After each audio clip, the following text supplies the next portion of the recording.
Hoje, pessoal, a gente vai ficar até o quarto verso, tá? Amanhã a gente vai fazer o do quinto ao oitavo. Aí eu queria abrir aqui agora com vocês para a gente compartilhar, né, as nossas meditações sobre esses versos do pensar, contemplar, repousar. Mas eu queria só uma coisa que eu queria colocar, que eu acho que é muito interessante, que é muito didático, é esse método de estudo, né, que a gente vê nas tradições budistas e também em tradições de yoga hinduístas, de a gente não simplesmente ler uma informação de uma maneira objetiva, técnica, né, li e sai lendo. Não, a gente degusta aquele material lido através da prática contemplativa, meditativa, né? Então você lê aquilo, você racionaliza aquilo, você pensa sobre aquilo, contempla sobre aquilo de acordo com a sua vida e depois ainda se abre a uma intuição sobre aquele assunto, né? O Círio Texuar, né, que era o professor do Yogananda, estou até falando assim da tradição mais da Kriya Yoga do que do budismo propriamente dito, né? Ele fala, ele se referia a muitas vezes a nossa didática para acessar as informações no meramente ler como uma forma muito pálida de conhecimento, né? Ele falava que isso era muito pálido, né? Pálido de palidez, né? Ele falava que o uso da meditação, da contemplação diante daquilo que você está absorvendo é uma maneira mais madura de absorver o conhecimento. Então, é muito comum nas tradições orientais a gente ouvir isso, né? Que aquele mestre ele dava um ensinamento do qual às vezes o discípulo ficava repousando, contemplando sobre um verso durante semanas, meses, né? Isso não tá, a gente não tem muito essa pegada aqui, né? A gente é uma cultura que está muito presa na informação, né? Sendo que informação e sabedoria, né? Conhecimento e sabedoria são abismos muito grandes. Eu sempre gosto de lembrar aquela metáfora tibetana que fala que a sabedoria mesmo é como um ferreiro, né, que vai construir um instrumento, a sua ferramenta, né, o seu instrumento, né? Ele vai até a natureza, ele pega aquele material e ele vai forjando aquele material até que ele se torne um instrumento. E aí ele fala que o conhecimento deveria ser isso. A gente pega o conhecimento ou a informação, né, vai digerindo aquela informação para que de fato ela vire ação, ela vire uma sabedoria, né? Por isso que a gente fala no budismo, né, naquele tripé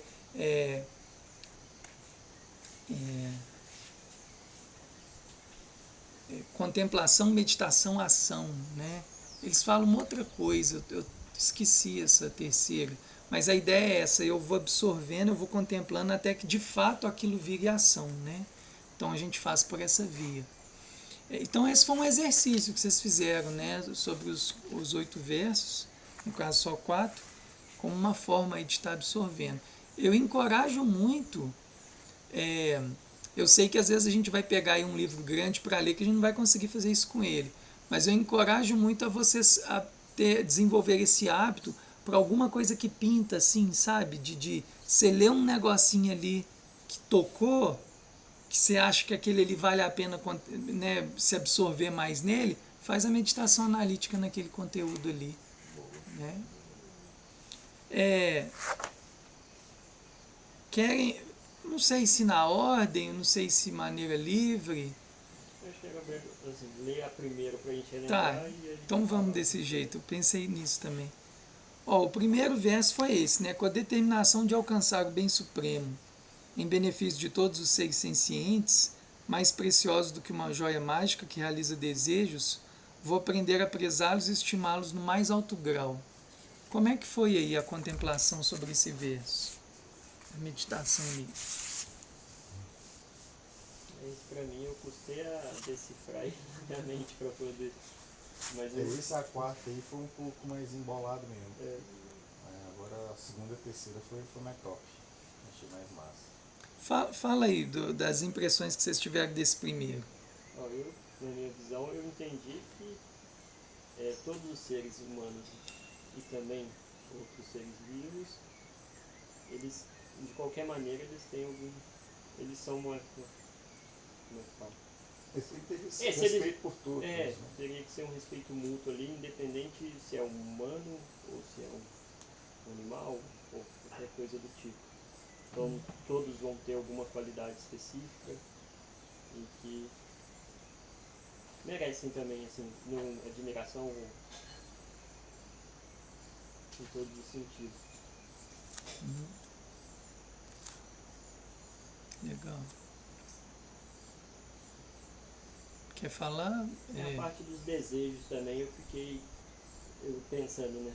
Que os humanos, assim, até os animais também depois eu fiquei refletindo, né? Que o desejo deles são diferentes dos nossos, né?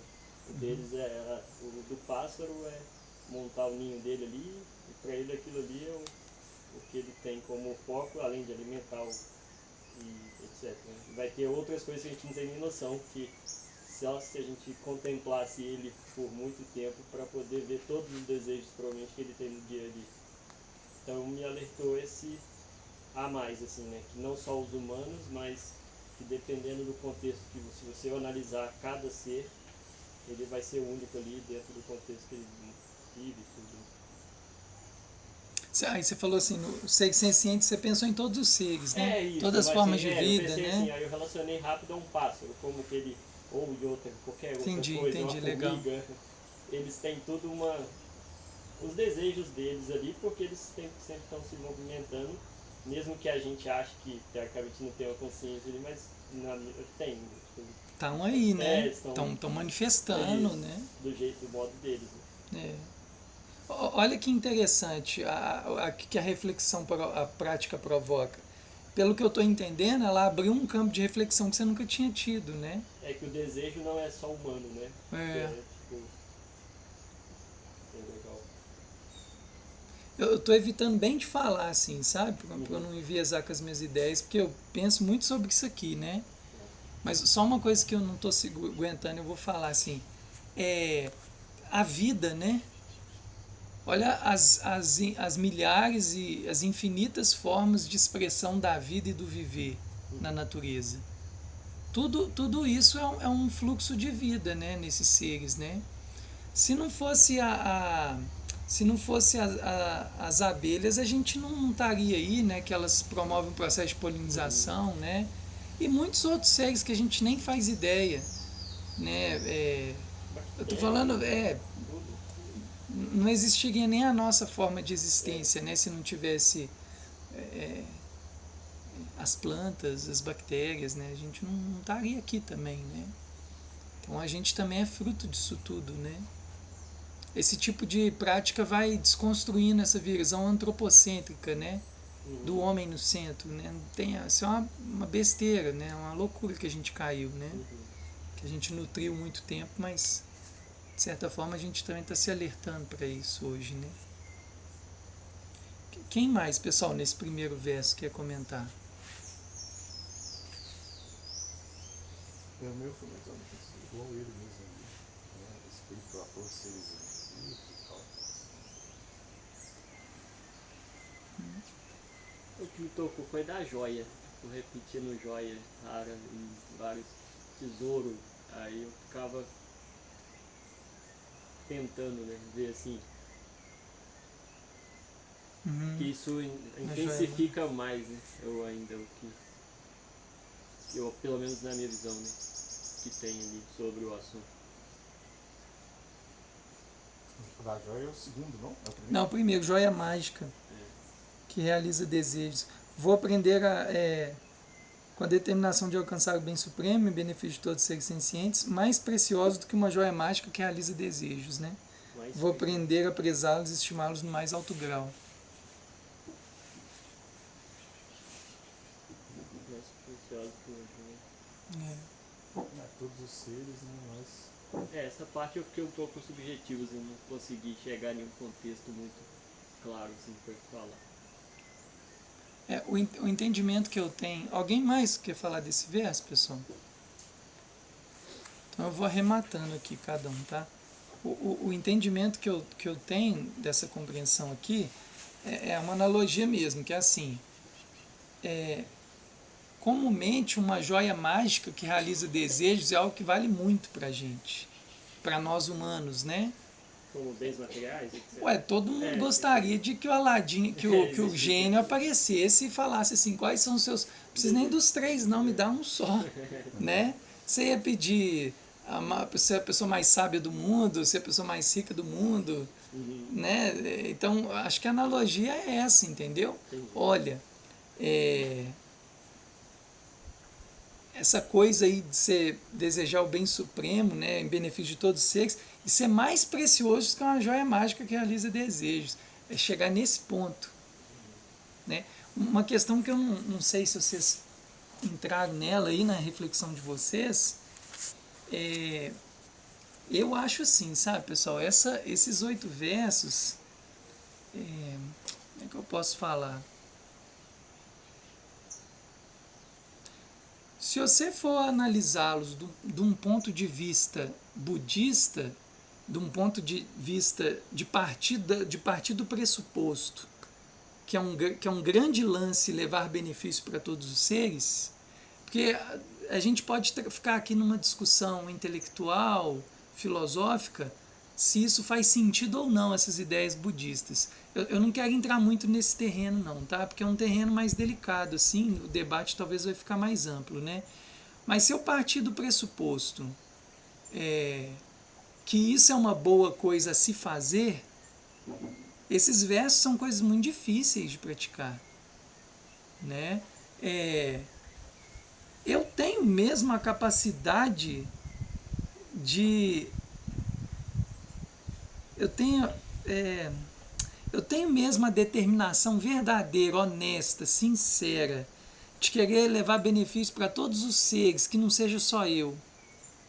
Como realmente se fosse uma joia rara, eu realmente tenho essa capacidade, eu realmente tenho esse desejo, eu realmente estou afim de fazer isso. Eu pensei muito nisso.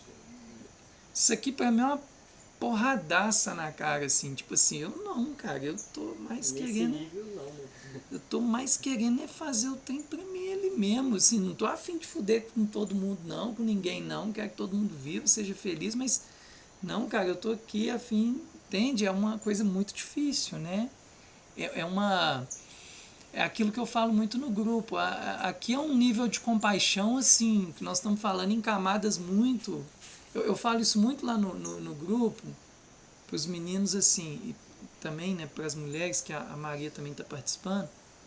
Eu falo assim, às vezes quando a gente vê assim, olha, uma paramita, uma das perfeições é a compaixão. Aí você lê lá, a compaixão é você ter essa capacidade de se externalizar, né, de ir ao encontro do outro e ver as necessidades do outro, né, para além do seu ego, né? Aí você começa a achar que você entende compaixão. Não, isso é só o conceito da ideia, né?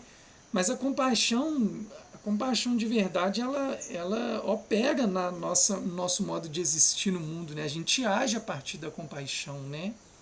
Tem um deputado que eu sigo ele no Instagram, lá do Sul, ele é um rapaz negro, ele tem mais ou menos a minha idade, esqueci o nome dele agora, ele tem um black power assim, e ele está se metendo mesmo, assim, de bater de frente mesmo com a violência policial no estado dele, né, com grupos mais de ultradireita no estado dele e tal. E ele bota a boca mesmo no trombone, denuncia, etc e tal. E óbvio que eles querem a cabeça dele lá. E é um cara que está ali mesmo defendendo o povo dele, né, etc., colocando em risco a própria existência, né? Eu vejo ele particularmente como um grande bodhisattva, assim. Ele não precisa estudar o budismo para ser um bodhisattva, né? As ações dele mostram isso. As ações dele mostram que ele realmente é um ser compassivo, que ele está atento, né, ao sofrimento, né, dos seres sencientes à volta dele, né? Então, assim, esse verso ele está falando muito sobre isso, sabe? O quão é difícil, né, realmente ver, querer levar benefício para todos os seres e realmente enxergar em todos os seres como se eles realmente fossem uma joia mágica, muito difícil de achar, né? Como se eles fossem seres realmente preciosos, né? E quando a gente vai analisando as nossas ações, a gente vê que, na real, não sejamos hipócritas, né? O quanto que muitas vezes nada é precioso para a gente, né? Tá ali a pessoa sofrendo e naquela configuração talvez você é a única pessoa que pode fazer alguma coisa e você não faz, né? E não age, né? Mas eu também não quero inculcar nessas reflexões para que a gente comece a entrar numa esfera assim de culpa e etc, né? Porque eu também entendo que são camadas das nossas capacidades compassivas, né? Não quero ser também complacente em falar que a gente não deve olhar para isso, em que não deve agir, mas eu quero só problematizar que isso é difícil, que é algo, né, a olhar. E se a gente trazer isso, eu já estou partindo do pressuposto que isso é uma boa coisa. Eu não tô questionando o pressuposto budista de que a compaixão não é uma boa coisa a se fazer. Já estou partindo do pressuposto que é, entendeu? Agora, por exemplo, se a gente começasse aqui a debater, mas isso aí é muito utópico, será que tem alguém assim? Será que alguém já existiu, que já pisou nesse planeta, que tinha realmente essas atitudes? Será que isso não é um romantismo budista, né, e tal? Aí a gente começa a debater sobre algumas coisas, né? Por que um verso desse, numa cultura que a gente educa... Aí tá vendo? Eu estou indo para um ponto de vista muito sociológico já, que eu acho que é necessário também. Mas numa cultura que nós somos educados a performar, a ser pessoas que desempenham, a pessoas que querem produzir, a pessoas que querem se destacar e se individualizar, esse verso não tem nada a ver, ué. Né? Esse verso ele coloca a gente numa condição de sair um pouco de si, né? Quer dizer, de sair muito de si, né? E sair de si talvez é abnegar, né? De você, por exemplo, se destacar em alguma coisa, né? É algo muito silencioso, você está pensando no próximo, né? Então, por uma sociedade, estou pensando na sociedade capitalista neoliberal, né? Por uma sociedade que o grande lance é esse destaque da multidão, seja você produzindo mais, você sendo mais genial do que o outro, você tendo mais do que o outro, etc e tal, não faz muito sentido tentar praticar esse verso, tá sacando? Né? E aí vamos... Eu não vou prolongar muito nisso aqui não, mas assim, porque dá mesmo para debater muito esse verso, sabe? Mas vamos criar aí alguns tensionamentos, né, sobre esse assunto. Pô, mas e também é legal, né, Michel? Você vê um cara ali que se dedicou ali, cara, e ele tornou um baita de um pianista que toca lá um Chopin, que você não vê alguém tocando, e eu gosto muito de ouvir Chopin. Tá vendo como é que é complexo o mundo? Porque também é legal o cara que se destaca ali ter uma habilidade, né? Agora, sendo mais simples, o verso está falando disso. Olha, é um verso que está nos abrindo muito. Aí eu vou pegar um pouquinho a fala do Magno, quando ele fala assim, pô, eu fiquei pensando ali, mas e os passarinhos, eles não têm os desejos deles? Não, tem. Nem que se interprete só como uma pulsão instintiva de se manter vivo. Mas a gente pode falar que essa pulsão é um tipo de desejo de se manter vivo, né? Então esse tipo de verso ele está abrindo campos de sensibilidade para que a gente não pense só em nós mesmos, né? É uma verdadeira aula de ecologia esse primeiro verso.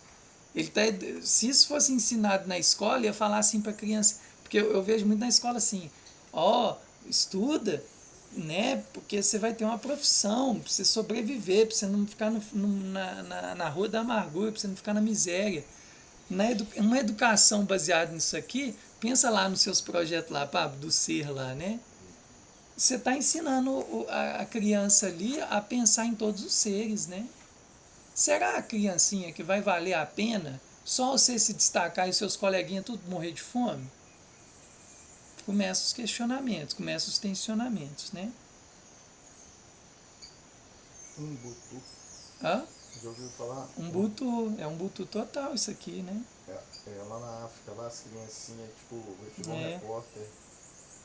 Aí ele falou, ó, vai ter uma corrida aqui. A pessoa que chegar primeiro vai ganhar esse saco de doce. Aí todos deram a mão, Foram juntas, foram né? juntos. Mas por quê? Umbutu que chama? Umbutu. O que é isso? Aí ele falou, pô, mas por que você poderia ter ganhado tudo sozinho? Vocês escolheram vir todo mundo de mão dada. Quando uma criança uma criança está feliz e as outras tristes, não, tipo assim, não faz sentido, né? É umbutu. Legal. Esse termo significa isso? Umbutu. É uma compaixão, né? Compaixão, Uma compaixão, uma inteligência. Essas paramitas, isso tudo são inteligências, sabe? O Não tem Buda, como ficar feliz, né? Com tanta gente triste, só eu feliz com isso. o Buda e o Patanjali, eles falam que essas sabedorias são universais, porque não é simplesmente um mandato assim que parte de simplesmente de uma ideologia, né, de uma lei humana. Eles sempre relacionaram essas paramitas a algo que é da nossa essência, né? Então é como se eles quisessem falar assim: a essência humana é compassiva. Eles partem desse ponto, né? A gente perde muitas vezes essa capacidade por construções, né, culturais, sociais que vão distanciando a gente disso. Mas em teoria a gente quer isso, né? E sabe o que é o mais Tem pessoas que engraçado? defendem que não, mas assim, né? A ideia é que sim, né? O mais engraçado disso, cara, que eu acho que quando menos a pessoa tem, mais ela compartilha, cara. Tem de tudo, Eu né, acho que é cara, no relativo, mundo, né? Eu tenho Tem de pessoas tudo. próximas que sempre ajudaram, independente do contexto, e hoje estão melhores e continuam ajudando. Então, assim, acho que varia. É.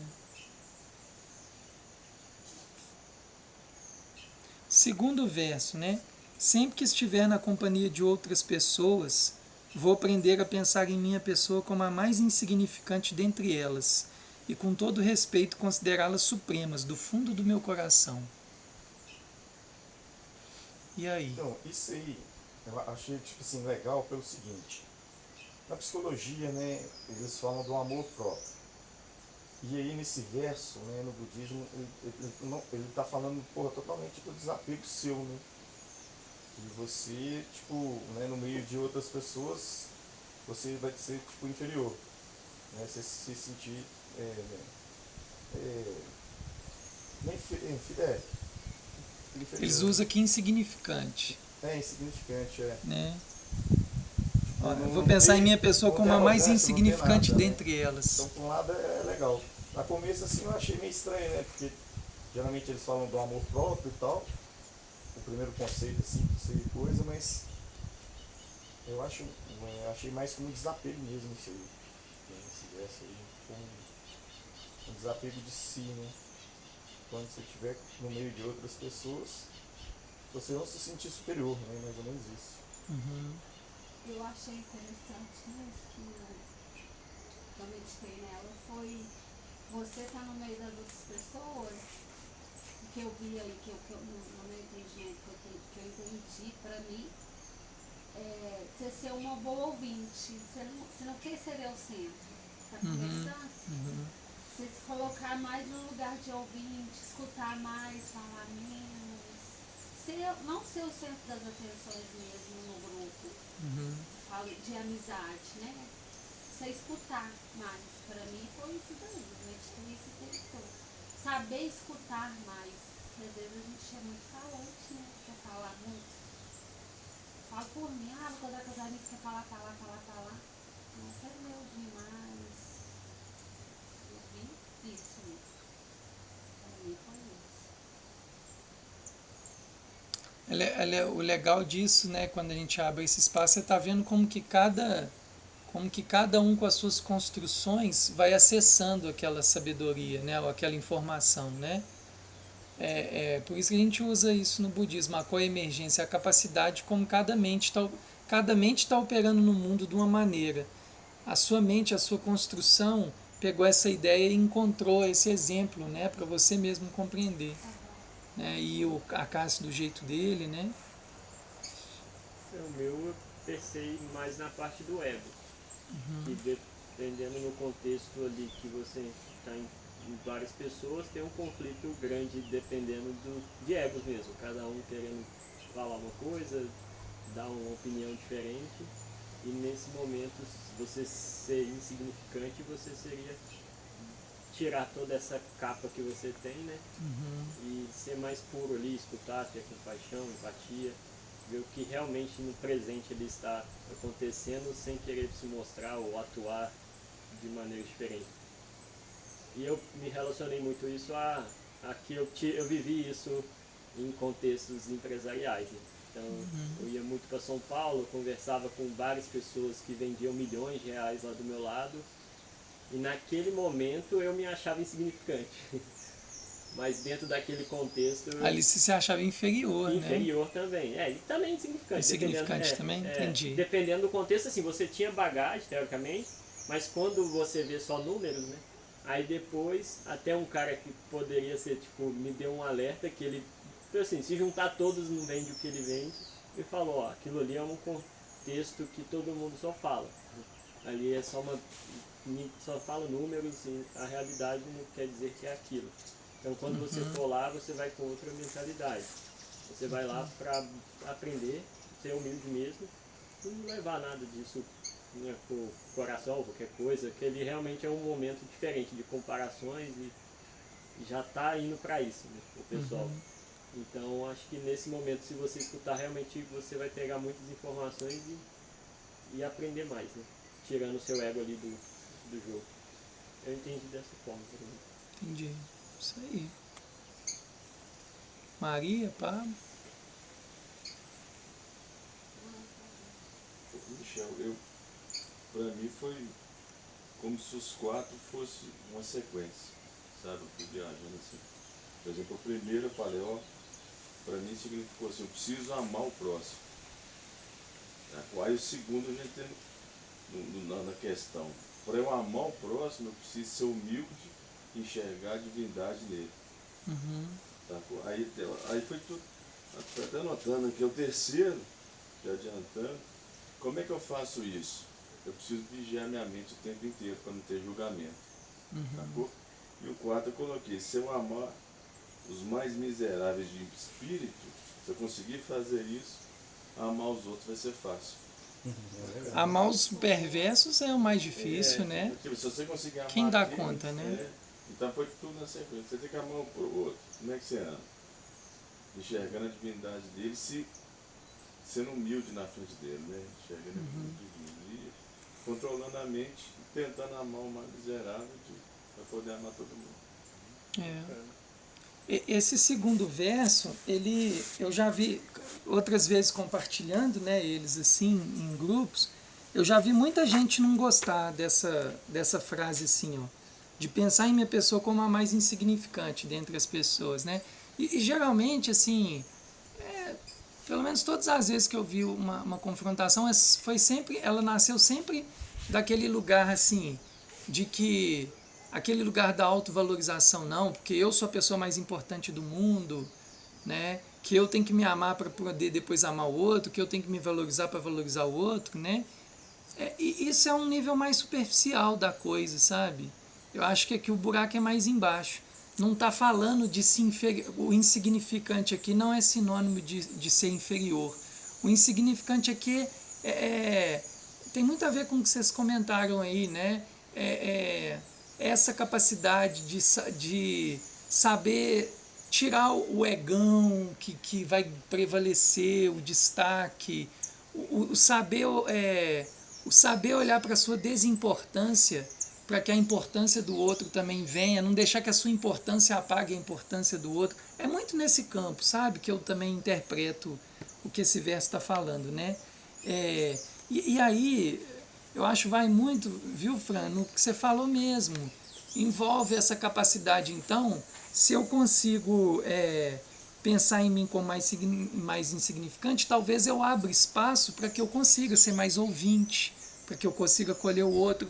Entra muito no que o Magno falou, né? Aí eu meio que diminuo ali a bola ali do meu ego, dou a baixada, para que eu veja também o que está ali, né, em volta, né? A gente E de novo, assim, né, partindo dessas ideias aqui, comungando como boas ideias budistas aí, né, como ensinamentos interessantes, é outra coisa que vai contra tudo, muito do que a gente vem vendo e vem sendo educado ou bombardeado, né?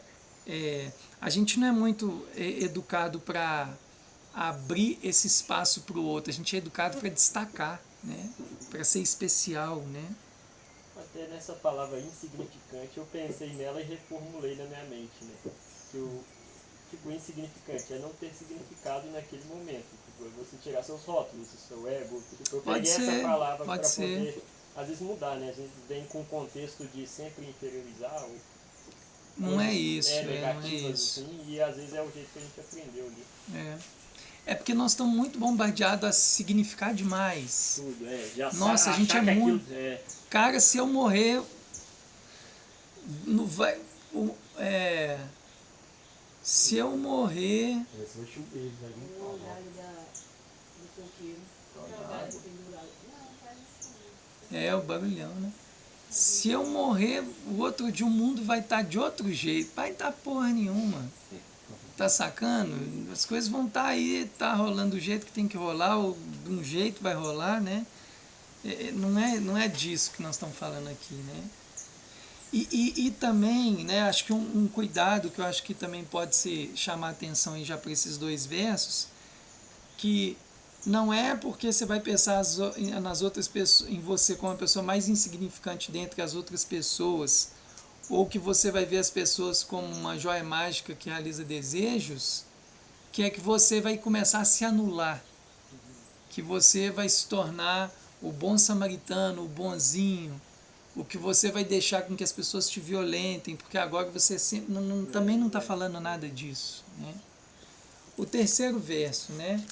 Em todos os meus atos, vou aprender a examinar a minha mente e sempre que estiver uma emoção, sempre que surgir uma emoção negativa, pondo em risco a mim mesmo e aos outros, vou com firmeza enfrentá-la e evitá-la.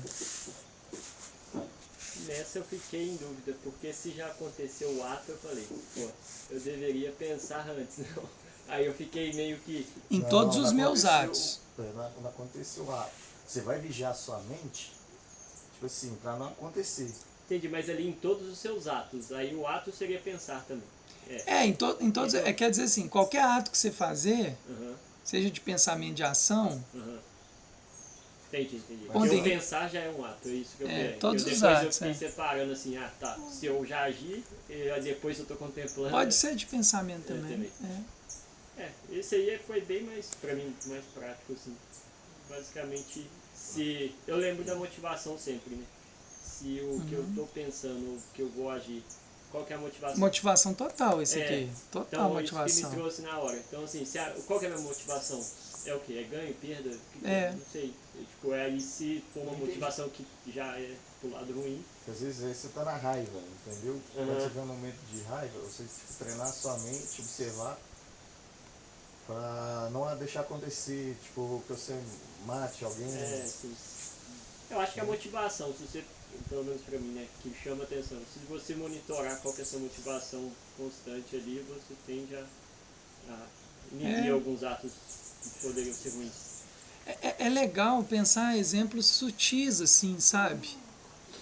Nós estamos dando exemplos mais grosseiros, né? Você fica com raiva e quer matar a pessoa. Não, pensa aquele comentário que não é desnecessário, entende? Não vai vai ajudar só a pessoa em afetar, nada, não vai contribuir em nada, Aquela né? fofoca que você só quer falar pra prejudicar, não tem motivo pra falar, ou às vezes você não sabe nem o fato todo e já quer dar uma opinião, etc. Não vou falar não. Alguém mais comenta aí. E também se não quiser comentar, não precisa, né?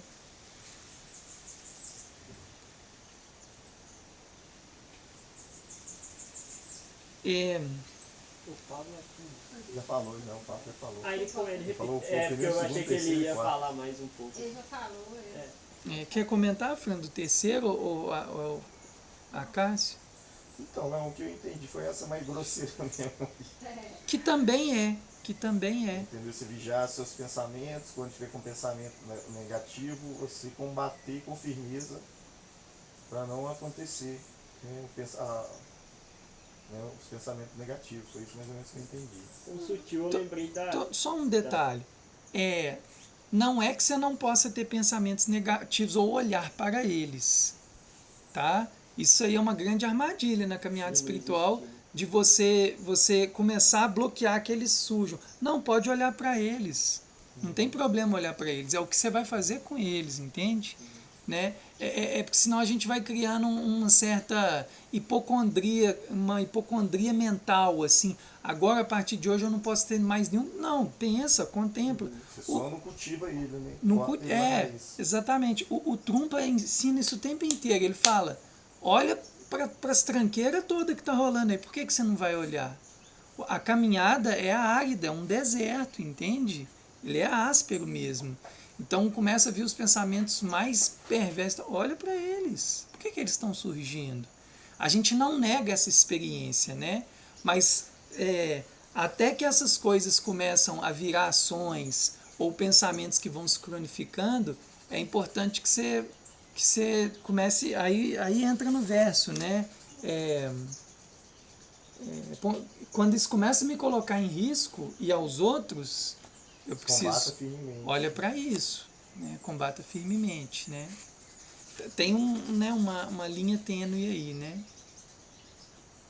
É legal que no último encontro eu comentei com você que eu tive provavelmente essa atitude sem saber sobre esse verso, né? Com a menina lá, que eu ia falar uma coisa que seria motivacional e eu pensei que não gerar sofrimento para ela. Então na hora isso me veio, tipo, eu me calei, mesmo que seja a minha opinião, não quero que gere sofrimento. Né? Uhum. Isso é bem sutil, assim, que é difícil pescar assim no dia a dia. E tem hora que a gente vacila mesmo, né? Depois a gente vai perceber e já foi, mas assim, serviu de reforço para você aprender. Eu acho legal quando a gente vai vendo os versos e a gente vai contemplando eles e a gente vai vendo exatamente no nosso cotidiano onde que acontece. Uhum. Cada verso desse aqui, por eu pensar muito neles, eu sei exatamente hoje em dia em qual parte do meu cotidiano que eles mais acontecem. O terceiro verso, o lugar que eu mais treino ele é lá quando eu vou visitar minha mãe. E principalmente quando tá minha mãe e meu irmão, começa a falar Bolsonaro, Lula, que é a confusão toda. Pronto, é perfeito esse verso. Eu já começo a ver que eu já vou falar uns trem que vai botar todo mundo em risco, eu também. Será que aqui vai dar para falar isso aqui? Né, e tal. Vai ser producente? Vai vingar? Acho que não. Se todo mundo pensasse antes de falar, né? Já pensa bem. Cara. Não tinha nem guerra no mundo. E aí entra no segundo, né? Lá volta no segundo. Aí já começa a confusão, aquele vucu-vucu, e você já começa a falar aquilo, e já começa a alfinetar, e aí você já começa a crescer para cima do outro com o seu conhecimento, que você quer mostrar que você sabe mais do que o outro, mas ele também está lá vendo um monte de coisa, ele também acha que está sabendo mais do que... E aí começa, né? Só uma dúvida, mudando um pouquinho de assunto. Você o quê? Lula ou Bolsonaro? Eu?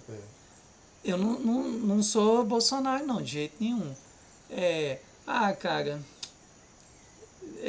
eu votei no Lula, né? Uhum. Mas eu queria, assim, eu tava mais querendo votar no Ciro, sabe? Uhum. E o brancão, Bolsonaro puro. Total. Não, mas o que eu queria falar, assim, eu penso de realmente ter gestões que elas vão para caminhos realmente mais democráticos de verdade, né? Que contemplem as vulnerabilidades na sociedade. Então, porque dependendo do tipo de político que você coloca, ele vai para um caminho, por exemplo, mais neoliberal, né? Que vai privilegiar alguns grupos, né? A gente, né, tá tendo esse problema no mundo inteiro há muito tempo, né? Quem manda na política hoje é uma burguesia mesmo, né? É um poder econômico mesmo. Então, assim, isso é simples, isso né? Tudo muito, às vezes, manipulado, cara. Eu acho que essa galera que quer não, eles ficam fazendo teatro, quem comanda tudo é a galera que fez a vacina, cara, que são os Illuminatis, entendeu? Eu, assim, não sei quantas vacinas você tomou, nem eu sei, Paulo, tal. Eu tomei todas, né? Todas, então. A galera falou que todo mundo que tomou 4 vacinas tem um grande risco de ter. É bom você fazer o exame de dedímetro, coágulo, coagular o sangue. Se tiver com microcoágulo, você já toma um anticoagulante antes, porque está dando AVC e às vezes infartando as pessoas. Eu vi um vídeo do cara, e é nas vacinas, eles falam que não tem, mas está tendo grafeno, cara.